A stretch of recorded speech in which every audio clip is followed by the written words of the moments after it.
So next अपन video start कर रहे हैं। ये वीडियो है chemical properties of pyrrole. So chemical property में अपन देखेंगे कि आपके जो पायरोल है वो डिफरेंट मॉलिक्यूल्स के साथ किस टाइप से रिएक्शन करता है। अलग अलग टाइप की रिएक्शंस होती हैं आपके, substitution reaction, addition, elimination, rearrangement. तो पायरोल किस टाइप की रिएक्शन शो करता है उसके बारे में अपन यहाँ पे फोकस करेंगे। सो सबसे पहले बात करेंगे तो यहाँ पर आपको जो पायरोल जो केमिकल रिएक्शन शो करता है उसके बारे में स्टडी करनी है। तो सबसे पहले केमिकल रिएक्शन जो पायरोल शो करता है वो है आपके electrophilic substitution reaction. Electrophilic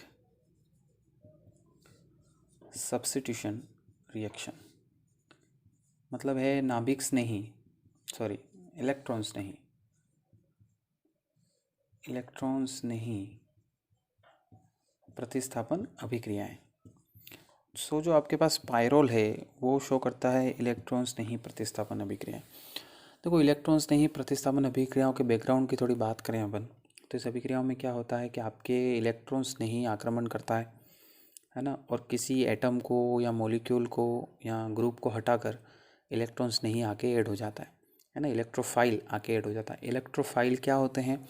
electrophile ऐसे एटम्स, ग्रुप्स और मॉलिक्यूल्स होते हैं जिन पे इलेक्ट्रॉन डेंसिटी कम होती है ना, लो इलेक्ट्रॉन डेंसिटी होती है, मतलब इनके पास इलेक्ट्रॉन्स की कमी होती है। और जिनके पास इलेक्ट्रॉन्स की कमी है उन पर कौन सा चार्ज होता है? पॉजिटिव चार्ज होता है। सो जो positive charge containing atom, molecule और ग्रुप्स होते हैं उन्हें अपन बोलते हैं इलेक्ट्रोफाइल। और इलेक्ट्रोफाइल किसी मॉलिक्यूल पे ऐड कर अटैक करके उस पर जब ऐड होता है और किसी और एटम को, ग्रुप को या मॉलिक्यूल को रिप्लेस करता है, सब्स्टिट्यूट करता है, तो उस टाइप की रिएक्शन अपन क्या बोलते हैं? इलेक्ट्रोफिलिक सब्स्टिट्यूशन रिएक्शंस कहते हैं उसको। सो आपके जैसे 12th क्लास में अपन बात करें तो आपके जो बेंजीन रिंग होती है, बेंजीन एक एरोमेटिक रिंग है ना, बेंजीन रिंग हो गया, या फिर मैं बात करूं कि आपके क्लोरोबेंजीन हो गया, क्लोरोबेंजीन, या कोई भी आपके हेलो एरिन हो गए, या फिर आपके फिनॉल हो गया, या फिर एनिलीन हो गया, एनिलीन। तो इस टाइप के जो एरोमेटिक मॉलिक्यूल्स थे ये आपके इलेक्ट्रोफिलिक सब्स्टिट्यूशन रिएक्शंस शो करते हैं। ठीक है, इस टाइप के जो मॉलिक्यूल्स होते हैं वो आपके इलेक्ट्रोफिलिक सब्स्टिट्यूशन रिएक्शन शो करते हैं। इसमें कैसे होती है मैं थोड़ा सा आपको इन्फॉर्मेशन दे देता हूँ। जैसे बेंजीन है, सो बेंजीन के पास क्या होते हैं? पाई इलेक्ट्रॉन्स होते हैं, और पाई इलेक्ट्रॉन्स क्या करते हैं? रेजोनेंस करते हैं। Pi electron delocalised pi electrons होते हैं, तो ये इलेक्ट्रॉन इधर ट्रांसफ़र होते हैं। ठीक है, तो यह इस कार्बन पे क्या आएगा? नेगेटिव चार्ज, मतलब इस कार्बन पे इलेक्ट्रॉन डेंसिटी इंक्रीज हो जाएगी।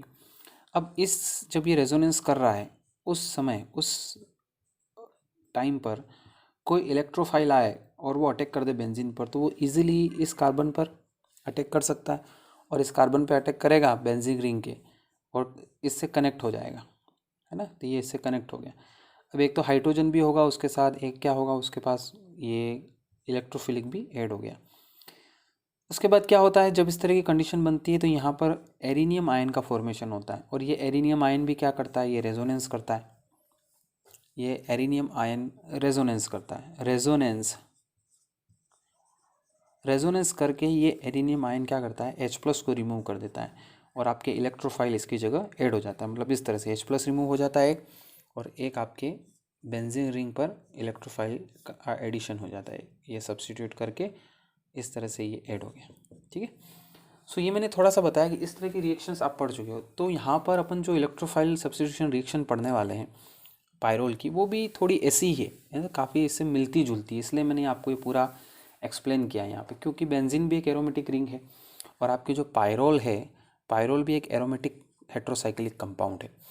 तो इसके अंदर भी सेम फिनोमिना होता है। उसके अंदर भी उसके जो पाई इलेक्ट्रॉन्स हैं और नाइट्रोजन, जैसे ये आपके पायरोल है, पायरोल में ये जो पाई इलेक्ट्रॉन्स हैं, ठीक है, ये पाई इलेक्ट्रॉन्स, और ये जो हैं आपके लोन पेयर इलेक्ट्रॉन्स नाइट्रोजन के, ये क्या करते हैं? रेजोनेंस करते हैं। ठीक है, और ये रेजोनेंस करके क्या करते हैं कि आपके जो बेंजीन, ये जो रिंग हेट्रोसाइक्लिक रिंग है उस पर कौन सा चार्ज डेवलप होता है? नेगेटिव चार्ज डेवलप होता है।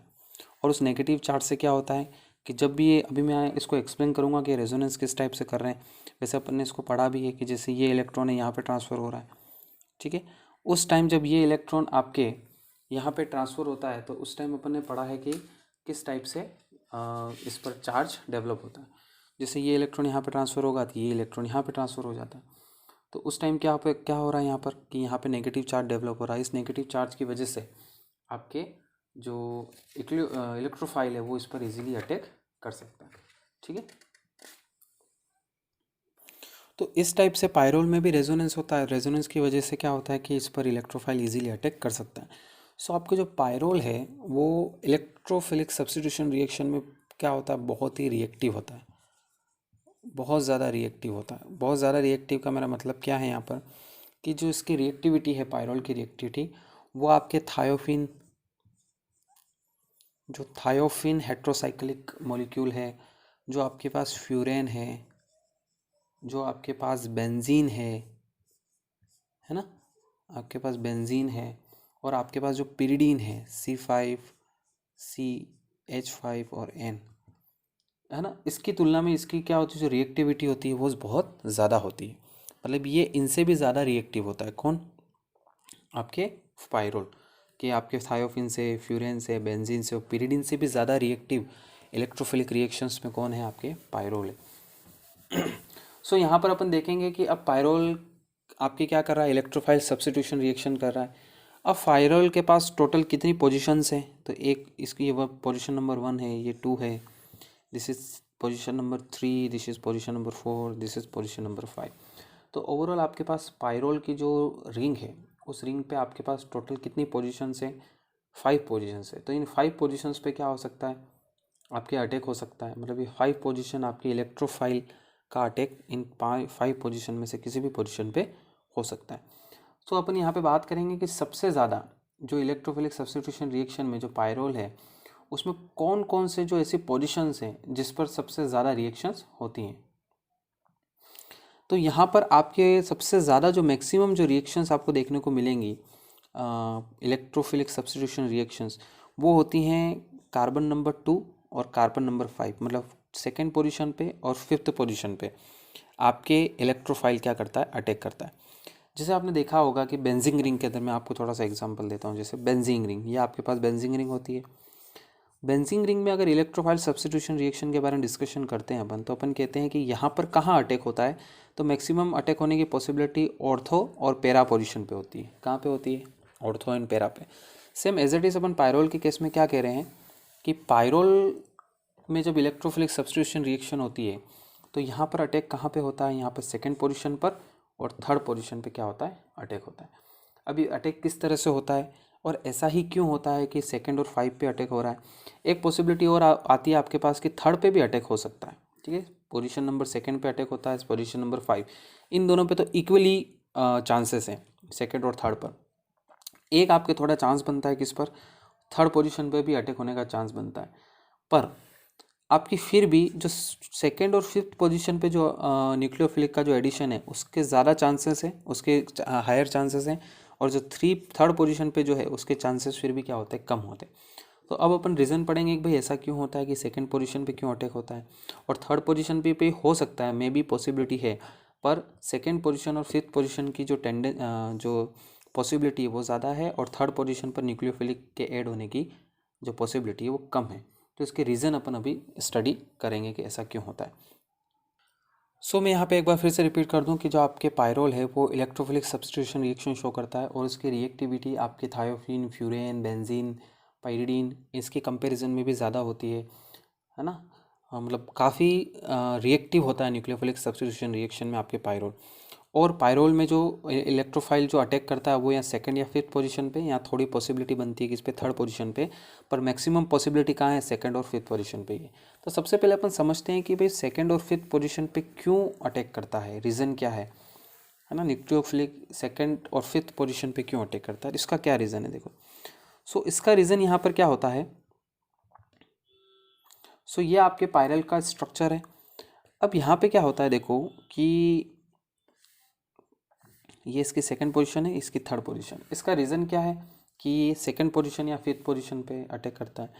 तो जब न्यूक्लियोफाइल आपके पायरोल से रिएक्ट करता है और ये जब इसकी सेकंड पोजीशन पे अटैक करता है, मतलब सेकंड पोजीशन पे, तो सेकंड पोजीशन पे अटैक करने से क्या होता है, यहाँ पर इस टाइप का नेक्स्ट आपके आयन बनेगा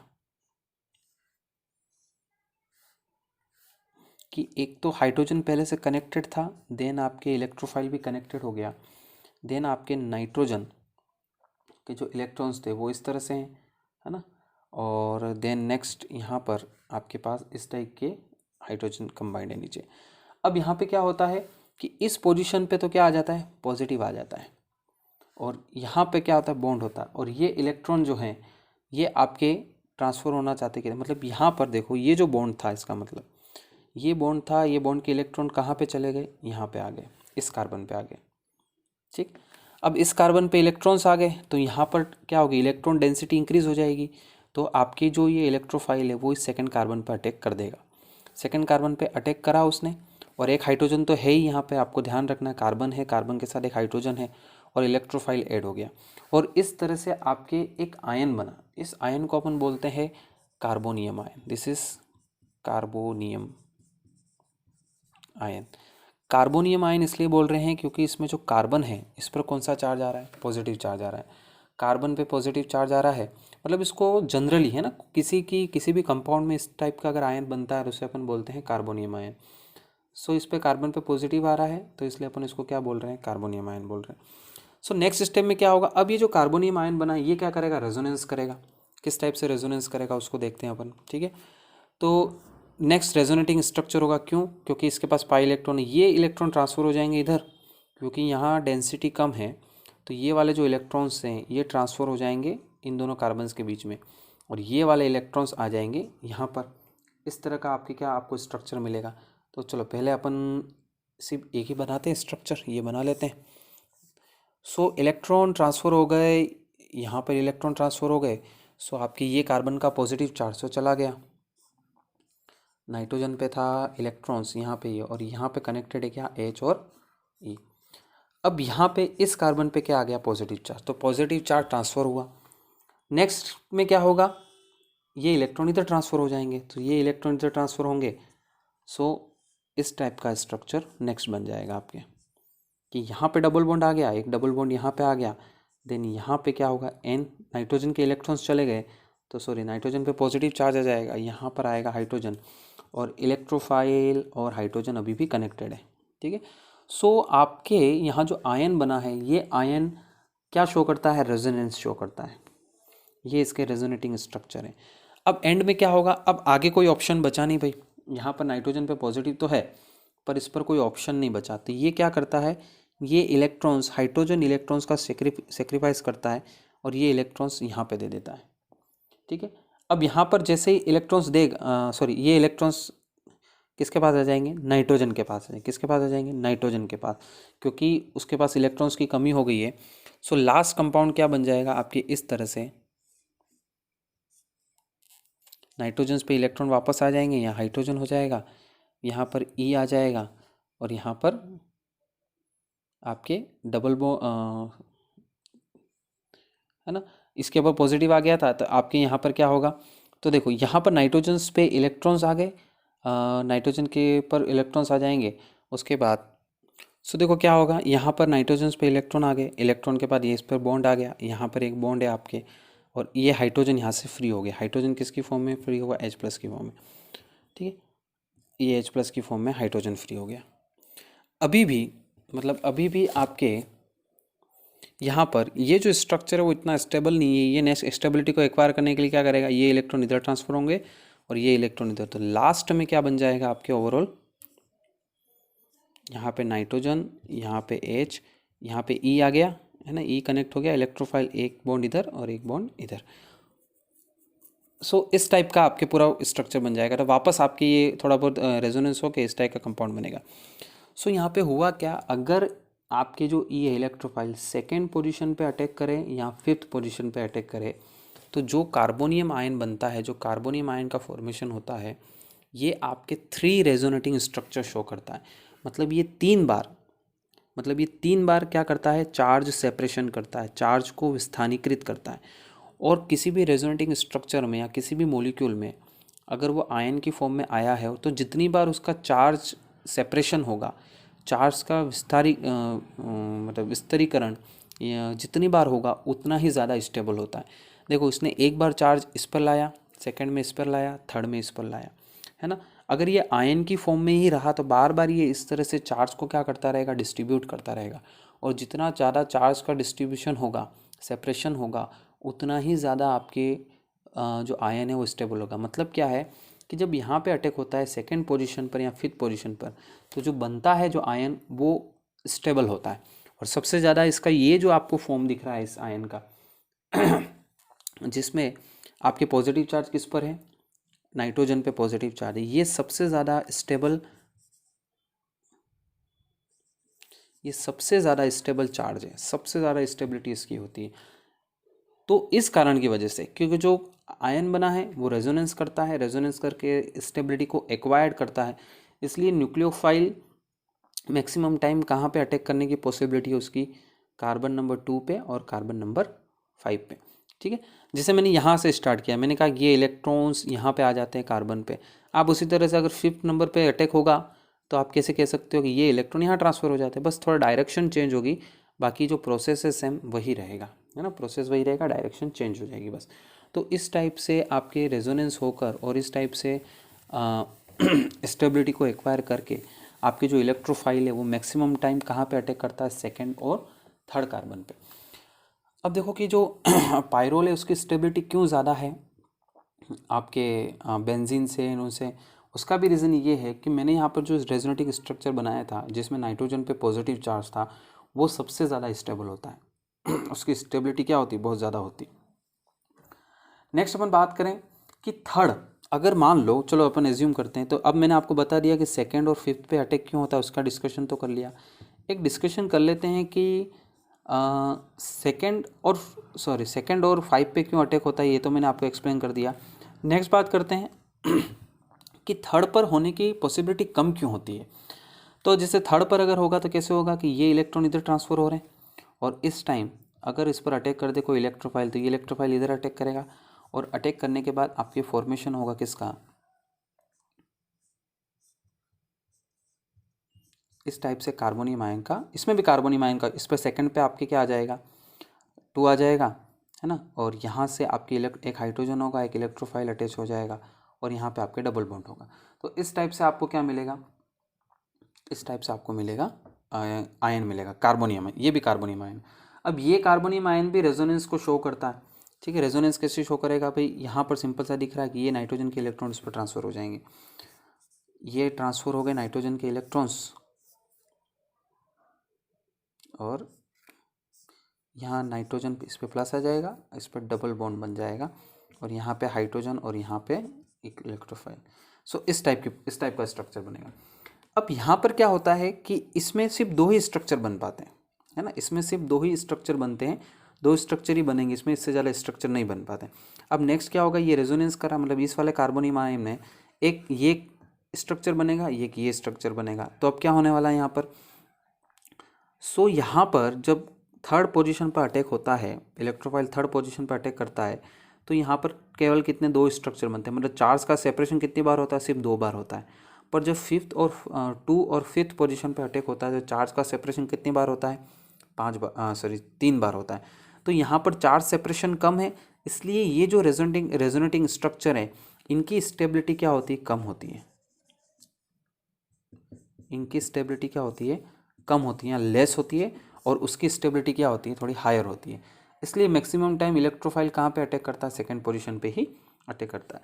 अब नेक्स्ट स्टेप में इसमें अगर आप इसको थोड़ा समझना चाहें, नेक्स्ट स्टेप में इसमें क्या होगा, ये जो इलेक्ट्रॉन्स हैं, आपको ये वाले इलेक्ट्रॉन्स दिख रहे हैं, इधर ट्रांसफ़र हो जाएंगे और ये वाला बॉन्ड इधर आ जाएगा। तो देखो बस 2 स्ट्रक्चर के बाद ही तुरंत आपके कौन सा आयन मिल रहा है आपको, मतलब जो फाइनल कंपाउंड का फॉर्मेशन हो जाएगा। ठीक है, सो इस टाइप से अपन को इसको समझना है कि जब सेकेंड और 5th पोजीशन पर अटैक होता है तो चार्ज सेपरेशन 3 बार होता है, जब फिर थर्ड पोजीशन पर अटैक होता है तो चार्ज सेपरेशन कितनी बार होता है, 2 बार होता है।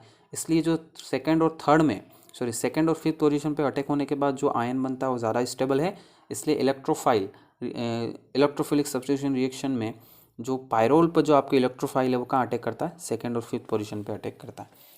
तो ये कॉन्सेप्ट है इसका। ठीक है, ये पूरा कॉन्सेप्ट है, इस कॉन्सेप्ट के अकॉर्डिंग अपन इसको समझेंगे और उसको याद करने की कोशिश करेंगे अपन थोड़ा। सो ये मैंने आपको पूरा पायरोल का समझा दिया। तो pyrrole electrophile substitution reaction show करता है। कहाँ पर भी आप एरोमेटिक रिंग देखो, बेंजीन एरोमेटिक रिंग देखो, है ना, जहाँ पर रेजोनेंस की पॉसिबिलिटी हो तो वहाँ समझ जाना कि वहाँ इलेक्ट्रोफाइल सब्स्टिट्यूशन रिएक्शन भी पॉसिबल है। सो इसके नेक्स्ट अपन जो भी है लेक्चर है उसको अपन आगे क्लास में कंटिन्यू करेंगे। ये मैंने आपको इलेक्ट्रोफाइल सब्स्टिट्यूशन रिएक्शन का कॉन्सेप्ट बताया है कि इसका कॉन्सेप्ट क्या है। अपन ने अभी एग्जाम्पल नहीं देखे हैं कि आप पे कौन कौन सी इलेक्ट्रोफाइल सब्स्टिट्यूशन रिएक्शन शो करता है।